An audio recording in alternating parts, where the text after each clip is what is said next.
Hi everybody, this is Zombi and welcome to another one of my Dungeon Boss videos.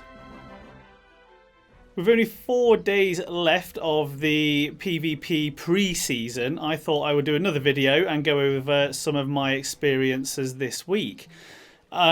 We have got a bit of an agenda to go through, so bear with. I'm going to be talking about my progress so far, rune strategies that I've now switched over to, attack teams, some stuff on defensive teams, and then some final thoughts on the whole thing. Before we get into it fully though, we kind of found this weird thing. Jax found it in level capped, and if you click lots on one of your characters, they go a bit funny, and then eventually, as you'll see, hopefully they die.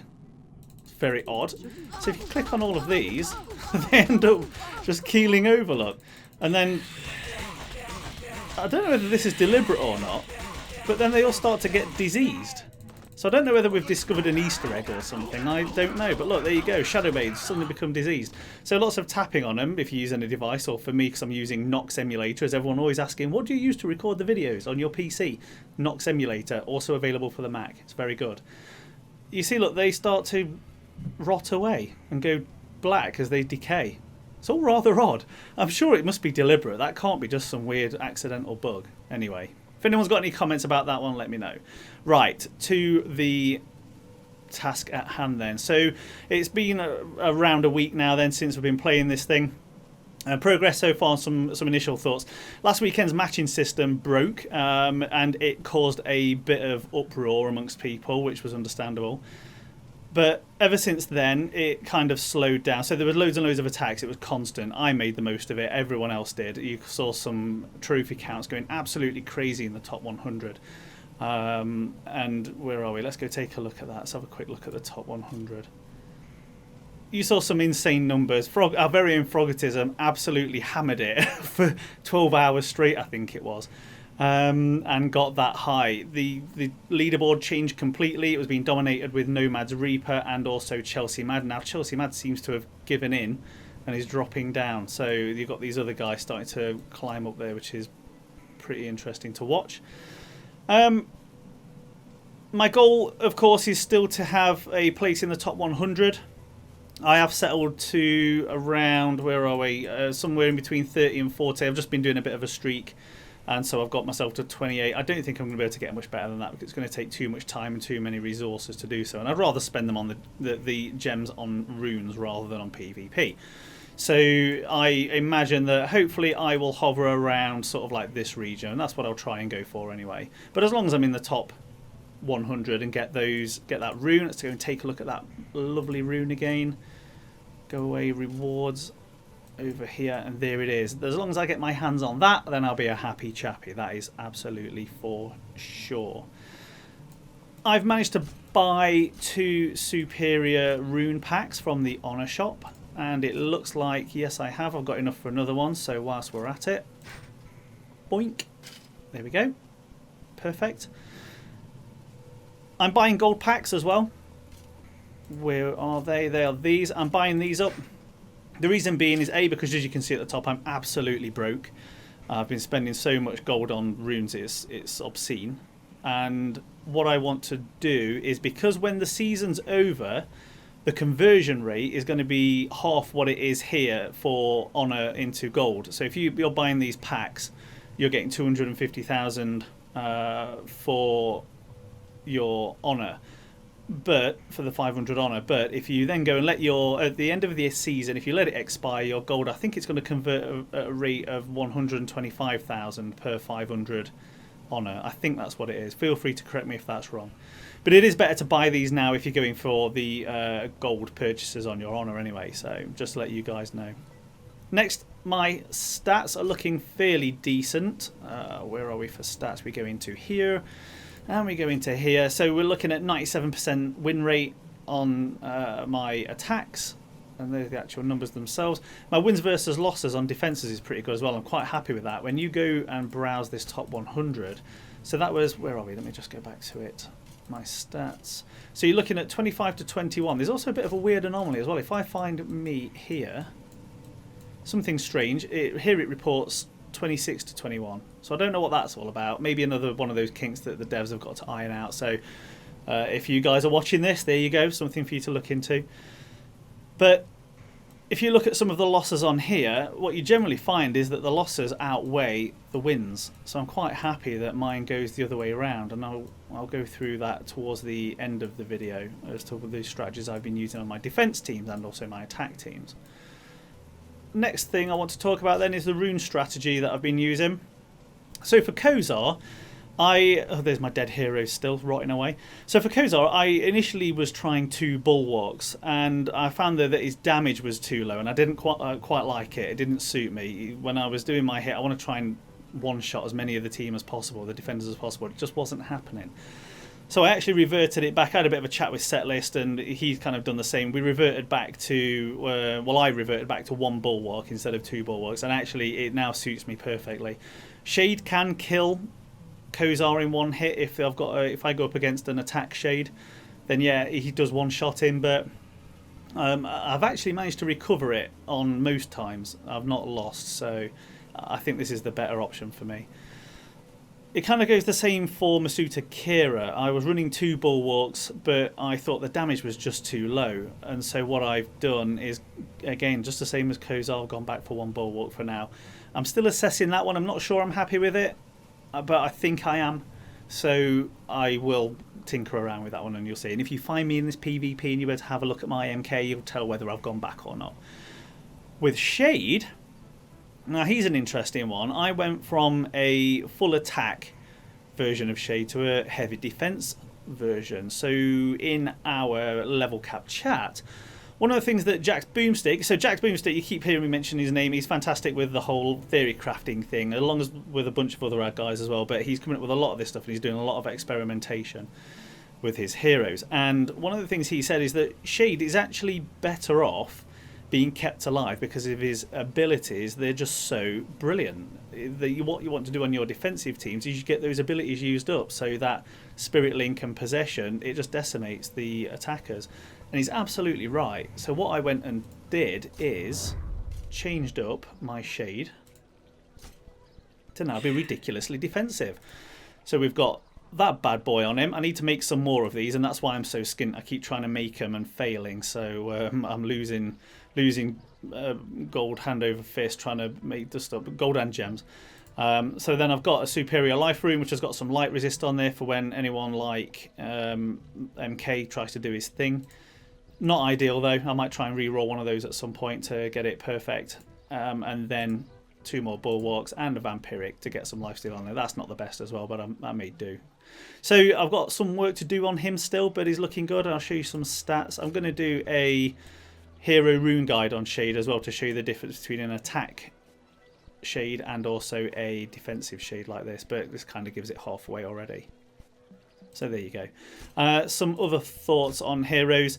For dodge, we've... Oh, hold on. Oh, there you go. Look, they resurrect after you go back out of your dungeon and then go back in again. So if you get down there, look, there she goes. That does make me laugh. Anyway, dodge. Very good. Dodge is really, really good. It injects a lot of RNG, and you should be very wary of RNG. I'll go over that shortly when I talk about the defense teams. So in general, though, overall, full attack heroes are no longer really viable in Legendary 1 League, I don't think. They're just no good for attack teams. Although they probably still do have a place in the lower leagues, and I use such teams on my alt Zombie Junior, and I'll do some videos about him at some point for PvP. They are still of use for defense teams though, full attack heroes, particularly with your opening hero.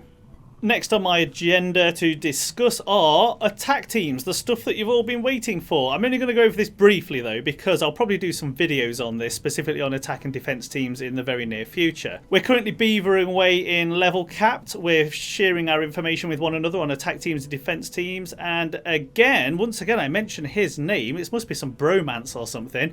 Jack's Boomstick has created this whole cool document about all his experiences on PvP and recommendations, and it is extremely, extremely useful. Now clearly I'm afraid I cannot share any of that, but in the coming days and weeks, I will share some experience with individual teams that I've used and when I start messing around with it a little bit more.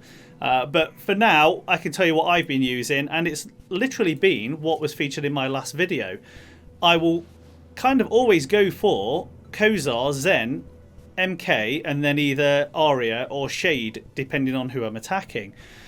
Another alternative to that is if I need to freeze someone, I will go Kozar, Valkin, Zen, and then either Aria or Shade as well. There are some other combinations in there. We can use Kozar and Grognog along with Zen and then a fourth, which is a good one. That is commonly used. I've seen a few times in the past within the guys in level capped. But I'm using mine and that I've just suggested, and they pretty much decimate everything. Now, what's this guy doing? What's he thinking? Sea Hag. Why is he running a bait team? Did you not get the memo there, mate? Oh well, never mind. And really weak runes as well. So maybe I'll go for him in a bit. So I'll do more on attack teams anyway in upcoming videos. But that's my staple attack team anyway. I'm going for Kozar, Zen, MK, and then either Aria or Shade, something along those lines, and it's working really well. For defense teams, as you can see here, I'm running Shadowblade, Shade, Aria, MK. Not in that order, of course. Your fast heroes are going to go first. And they are very RNG based. Now, what I mentioned earlier on about that whole RNG thing, for those that don't know, most of you will, RNG equals random number generator. It's kind of a term in these sorts of gaming circles, which means that it's just random, a random effect. Sometimes because of dodge, sometimes you're going to get hit, sometimes you're not going to get hit.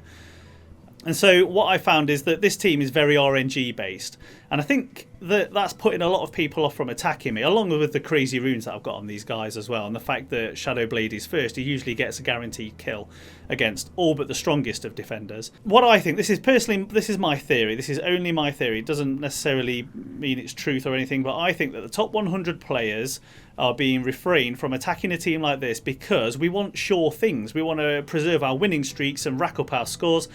And therefore, you don't want to attack a team that could actually destroy you just because of RNG. One lucky hit, or one hit from Shadowblade on the right hero, and you're screwed. If he attacks Zen a lot, and he kills Zen a lot as well, which then just halts the attack in its progress, in its steps. So I think that's why. It's really good. So this is kind of a deterrent. And I talked about this on I think it was on my previous video. I've seen lots of other really cool teams out there as well. I was experimenting with MK, Black Diamond, Aria and Pigneus after a chap called Blizzane put me onto that one. Hello Blizzane. And I did have good success with it as well. There was a lot of RNG in that one, and I'd actually forgotten how good Black Diamond could be. I got her runed up and she was doing alright. I did drop using armoured teams like Furnace and Emily because they were just being overcome too much. There are certain ways you can make those really powerful, which I won't go into right just yet because it's kind of, I don't want to disseminate that information just yet. But I dropped them because they were getting beaten too much. But now that Bauble is out, I think I'm going to be experimenting with those armor teams a little bit more in the future. I managed to 6-star him up, as you've seen in my video for him, so I think he'll be pretty useful. And when I've come up against teams with him, it's been all right. He's not been a game changer though. You can freeze him and you can kill him quite readily, especially with melee attacks. But we'll see. I'll do some experimentation around that, and as I mentioned, I'll do a specific defense team video at some point. Some final thoughts from me then on the new PvP system. Last weekend's matching fail really did upset a lot of people. It allowed us to decimate lower level players' teams, and I even saw one guy who had over 600 losses on him. And to paraphrase a quote from him, he said something about you get used to it after a while and even welcome the attacks. And even then, it made me laugh, and even now I'm still laughing about it. That was a week ago. Bless him. So, you know, that was 600 losses he was looking at there, and there was probably people with even more than that. So whilst it was pretty amusing on our end for some cases, I'm sure there were a lot more people out there with more empathy than I have that were all sad for them. But although it amused me somewhat because of stuff like that, I can actually empathise with them on the receiving end, because it must have been horrific seeing that amount of tags coming through. Anyway, I gotta stop laughing. So these things happen, and you know, it's fixed now, and the devs are in the process of ironing out stuff like this, so it's all good, and we need to support, and we need to make sure that we're backing this up, because it's new content for the game, and it's a step in the right direction. It's very engaging. I like it. One thing I'm not too sure about is the 2-week season period. In my opinion, it might be a bit too long, but I guess it's early days right now. And last week's chaos may well have caused some bias for me there.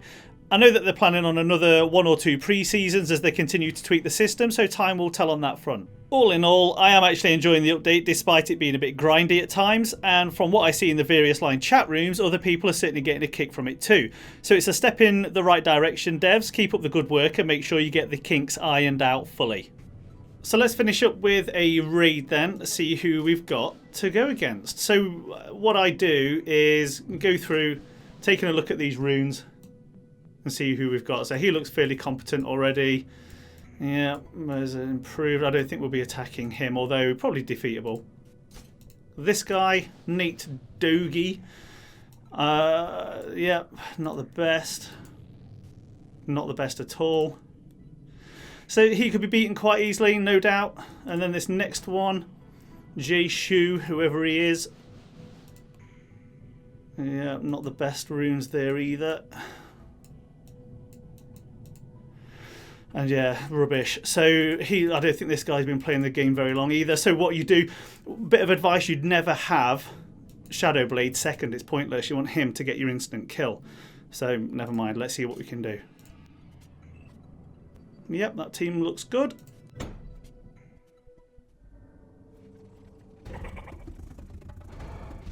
So his Shade takes his move, and will we dodge it because of Aria? Let's hope so. And easily. Those stars really don't help not being 6. Speed up Kozar. So this is a standard attack team of mine. Always go back to this one because it works so well. Let's give him a good old kicking. And there we go. Didn't stand a chance, sadly. As I say, if he had his Shade, not his Shade, his Shadowblade as the first attacker, maybe he would have actually achieved something there, but as it is, child's play.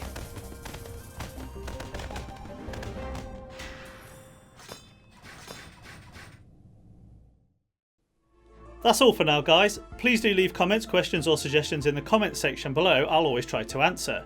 Remember to check out the rest of my YouTube channel for more Dungeon Boss videos, or search Zombie Dungeon Boss in Google or YouTube for more. Don't forget to subscribe, like and share. Thanks for watching, and I'll see you next time.